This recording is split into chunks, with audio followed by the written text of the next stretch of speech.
আমি জানতে চাচ্ছি যে ফ্যামিলি কার্ডের ফাইন্যান্সিংটা কিভাবে হবে এবং এটার সাথে নারী ক্ষমতায়নের কি সম্পর্ক, এবং এর দ্বারা নারীরা কি শুধু সুবিধাভোগী হবে না প্রকৃতপক্ষে সমাজে নারীরা ক্ষমতায়নও হবে? প্রথমত ফ্যামিলি কার্ডের একটা স্যাম্পল কেমন হতে পারে আমার কাছে আছে। আপনার মধ্যে এর মধ্যে নিশ্চয়ই অনলাইনে বা বিভিন্নভাবে দেখেছেন ফ্যামিলি কার্ড। এখন এই ফ্যামিলি কার্ডটা কেন আমরা দিচ্ছি, প্রথমে আমরা এটা একটু বোঝার চেষ্টা করি। দেখুন, আপনি বাংলাদেশের প্রেক্ষাপটে আপনি একজন প্রিভিলেজ নারী, আপনি লেখাপড়া শিখেছেন, আপনার পরিবার আপনাকে সেই সাপোর্টটা দিতে পেরেছেন। আপনাদের নিশ্চয়ই অনেকের জানা আছে বেগম খালেদা জিয়া যখন সরকার গঠন করলেন প্রথমবার এবং তৃতীয়বার সময়টা কম ছিল, যাই হোক, ওনার সরকার থাকাকালীন সময় উনি একটা কাজ করেছেন যে আমরা সবসময় বইয়ে পড়েছি, বেগম রোকে এই দেশের নারীদের শিক্ষাকে উনি এনকারেজ করেছেন। বেগম খালেদা জিয়া যেহেতু বেগম রোকেয়ার সেই স্টেট অথরিটি ছিল না, বেগম খালেদা জিয়া যেহেতু সেই স্টেট অথরিটি ছিল, বেগম রোকেয়ার ওই পলিসিটা, অর্থাৎ খালেদা জিয়া ক্লাস 1 থেকে শুরু করে ক্লাস 12 পর্যন্ত মেয়েদের শিক্ষা ব্যবস্থাটা ফ্রি করেছেন। ফলে এখন যে কোনো জায়গায় যদি যে কোনো এডুকেশন ইনস্টিটিউশন আমরা যাই, দেখবো যে এনরোলমেন্ট ছেলে মেয়ে সমান, ক্ষেত্র বিশেষে মেয়েদের এনরোলমেন্ট বেশি, মেয়েরা মোর সিনসিয়ার টু স্টাডি। আচ্ছা, এখন গত 25 বছর ধরে এই কাজটা হয়ে এসছে। এর মধ্যে অনেক মেয়েরা লেখাপড়া করেছে, তারা বড় হয়েছে, এডুকেশন ব্যাকগ্রাউন্ড আছে। কিন্তু আপনাকে যেরকম বললাম, আপনি যেরকম একজন প্রিভিলেজ যারা, তাদের মধ্যে আপনি একজন। এখন আমরা যদি দেখি বাংলাদেশের প্রেক্ষাপটে, সামাজিক প্রেক্ষাপটে সবকিছুতে, বাংলাদেশের অধিকাংশ নারী মানুষ তো বাস করছে গ্রামে, 70% মানুষ শহরের বাইরে বাস করছে। এই নারীদের অধিকাংশ বিভিন্নভাবে ডিপ্রাইভ, সামাজিকভাবে ডিপ্রাইভ। শিক্ষা হয়তো আছে, কিন্তু সেই শিক্ষাটাকে সে সঠিকভাবে কাজে যে ব্যবহার করবে সেটা হয়তো সে পারছে না রিসোর্সের কারণে, এবং সামাজিক বিভিন্ন বাধ্যবাধকতা তারা আছে। আমরা যেটা করতে চাচ্ছি, বাংলাদেশে এই মুহূর্তে মোটামুটি কম বেশি আমাদের কাছে যে স্ট্যাটিস্টিক্স বা ডাটা আছে, আমরা হিসাব করে দেখেছি 5 থেকে 6 জনের সদস্য সংখ্যা ধরলে এরকম পরিবারের সংখ্যা অন এন এভারেজ 4 কোটি পরিবার, এরকম শহর গ্রাম সব মিলে 4 কোটি পরিবার। আমরা এই ফ্যামিলি কার্ডটা দিতে চাচ্ছি শুধুমাত্র নারীদেরকে, অর্থাৎ একজন নারী যার একটি সংসার আছে, স্বামী আছে, সন্তান আছে, অর্থাৎ পরিবারটা যে পরিচালনা, এরকম নারী, শুধু নারী হলেই কিন্তু দিচ্ছি না আমরা ফ্যামিলি কার্ডটা। আমরা দিচ্ছি পরিবারের যে প্রধান নারী, যে সংসারটা চালাচ্ছে, তার হাতে আমরা দিতে চাচ্ছি। এখন স্বাভাবিকভাবেই যখন সরকারের পক্ষ থেকে এরকম একটা রিকগনিশন দেওয়া হবে, একটা আইডেন্টিটি দেওয়া হবে নারীকে, স্বাভাবিকভাবে কিছুটা মানসিকভাবে এম্পাওয়ার্ড ফিল করবে সে।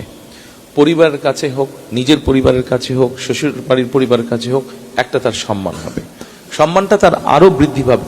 এটা খুব স্বাভাবিক, এটা নর্মাল হিউম্যান সাইকোলজি। যার কাছে রিসোর্স থাকে মানুষ তাকে সম্মান করে, এই ফ্যামিলি কার্ডের মাধ্যমে আমরা প্রথমে এক্সপেরিমেন্ট করব। আমরা, এটা সরকারের নিয়ম, আপনি যে কোনো কাজ যখন করবেন আপনাকে টেস্ট এন্ড ট্রায়াল করতে হবে। আমরা দুভাবে করব। একটা হচ্ছে এই কার্ডের মাধ্যমে আমরা একটি পরিবারকে, ওই নারীর কাছে আমরা মাসে 2 থেকে 2,500 টাকা ক্যাশ পৌঁছে দেওয়ার ব্যবস্থা করব। আর আরেকটা সাইডে আমরা যেটা করব, আমরা এর মধ্যে 10টা উপজেলা অলরেডি বের করেছি, আমরা আমাদের টিম যারা কাজ করছে বের করেছে সারা বাংলাদেশে। 5টাতে আমরা এরকম করব যে ওই পরিবারের নারীদেরকে আমরা 2 থেকে 2,500 টাকা মাসে ক্যাশ দেব। আর বাকি 5টা উপজেলায় আমরা যেই পরিবার, যেই নারীদেরকে ফ্যামিলি কার্ডটা দিব, তাদেরকে আমরা এসেনশিয়াল ফুড আইটেম দিব। এটা হতে পারে চাল, সাথে আলু, সাথে লবণ, সাথে তেল, মানে রান্নার কুকিং অয়েল, এরকম 4-5টা আমরা এসেনশিয়াল ফুড আইটেম দিব। আচ্ছা, এখন কি হবে? প্রথমত আপনি টাকা দিলে ক্যাশটা সে পাচ্ছে। আমাদের স্টাডি বা রিসার্চ যেটা বলে যে একজন নারীর কাছে যদি গৃহবধূ, সোজা কথা মানে ফ্যামিলি যে ওয়াইফ, তার হাতে যদি আপনি একটা রিসোর্স দেন, তাহলে যদি আপনি ক্যাশ দেন, সেইটা সে প্রথমে কোথায় কোথায় খরচ করতে পারে।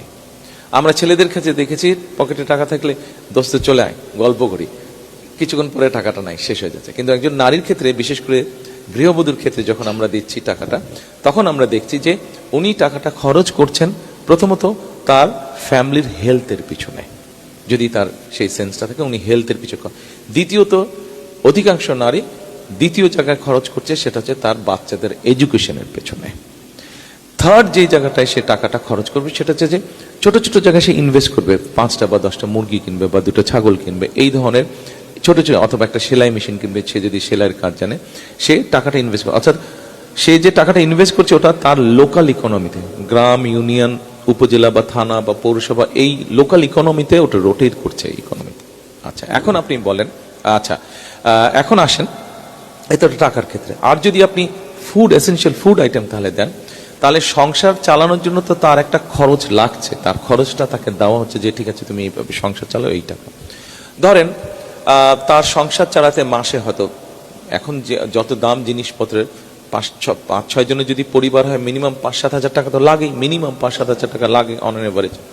তো এখন তাকে যদি আপনি 2 থেকে 2.5 হাজার টাকা ক্যাশ বা এসেনশিয়াল ফুড আইটেম দেন, তাহলে কি হচ্ছে, তার যেই টাকাটা সেখান থেকে সে হয় সেভ করতে পারছে বা যেভাবেই হোক সেভ হচ্ছে, তো তার হাতে কিছুটা হলেও টাকা জমা হচ্ছে।